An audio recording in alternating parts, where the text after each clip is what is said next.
tasas de cobertura mucho mayores,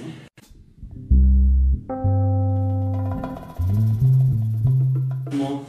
Formalmente, esto es nominalmente, ha habido un crecimiento, digamos desde el 2005 al 2010, en los últimos 5 años, de 21,000 millones para universidades, por ejemplo, para universidades públicas estatales de los estados, de alrededor de 21,000 y pico millones de pesos, en 5 años ha llegado a ser 31,000 y pico millones de pesos. Esto es, ha crecido nominalmente en alrededor de 10,000 millones de pesos de financiamiento a las instituciones de educación, a las universidades públicas estatales.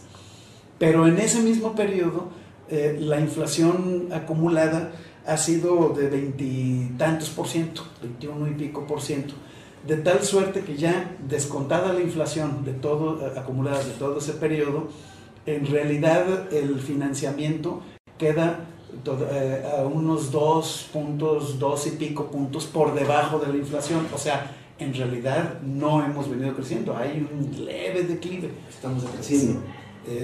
Sí, muy levemente, pero efectivamente, o apenas, si acaso estamos manteniéndonos apenas en la línea de flotación. Igual ocurre, o peor incluso, en el caso de las universidades públicas federales. Esto es UNAM, Universidad Autónoma Metropolitana, Instituto Politécnico Nacional, Universidad Pedagógica, creo que son esas 4.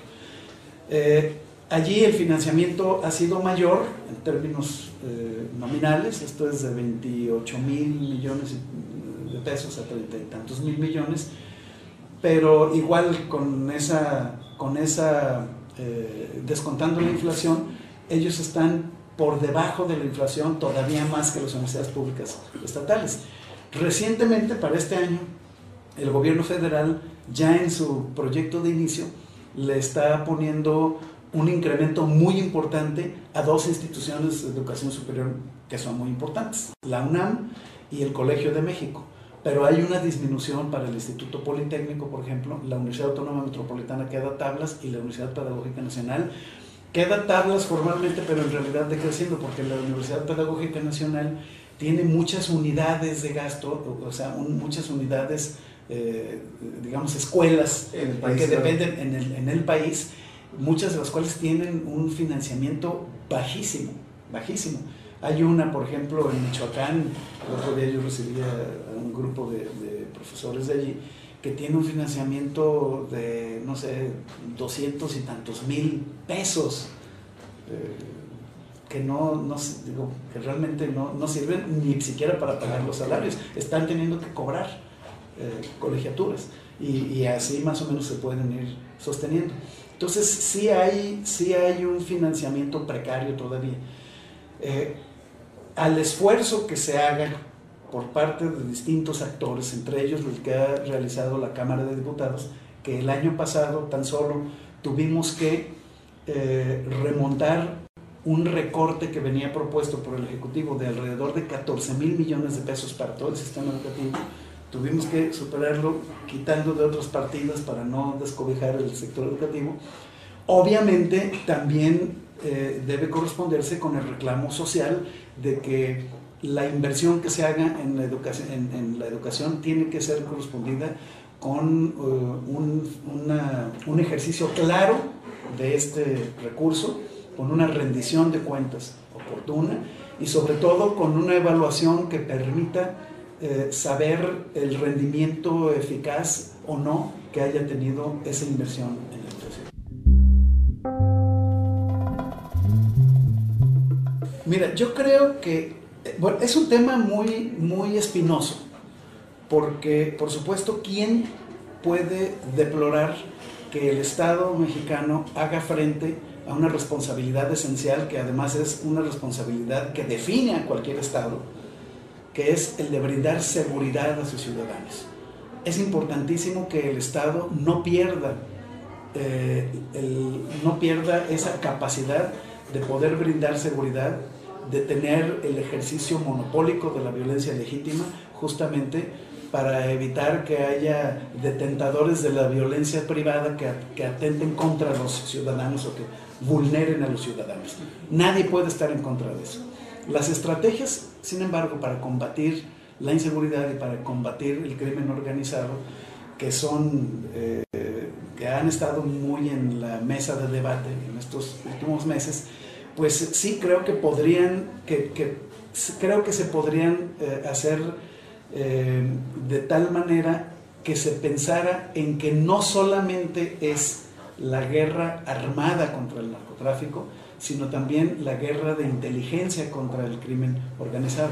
Por una parte, la identificación de los circuitos financieros, el desmantelamiento y la congelación de cuentas del crimen organizado, la puesta en marcha de tratados internacionales con países como Estados Unidos o Europa, o los paraísos fiscales en donde el narcotráfico puede tener sus núcleos, sus nodos para seguir operando. Hay que estrangular eso.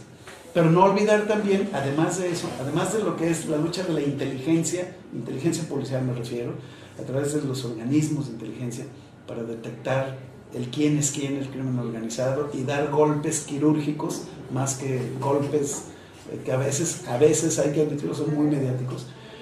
Está la otra parte, considerar que la educación, la inversión en educación es también una forma de prevenir que el día de mañana muchos de nuestros jóvenes, de nuestros muchachos, engrosen las filas del narcotráfico o del crimen organizado.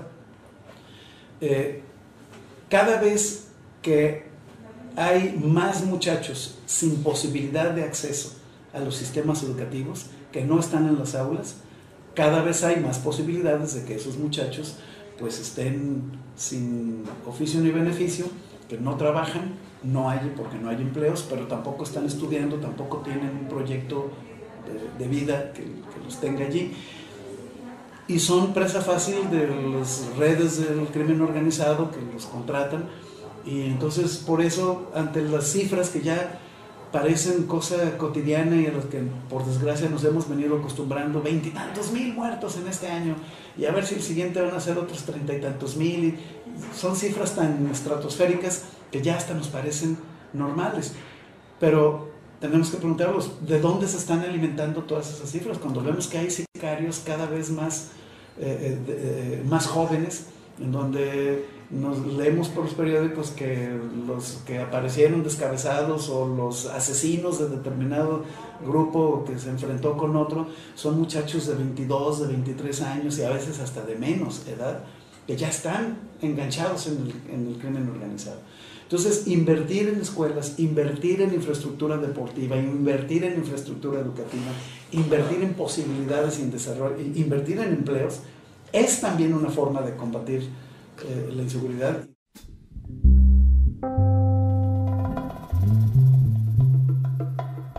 Pues yo espero que no, y para eso vamos a trabajar, para eso estamos trabajando, de hecho.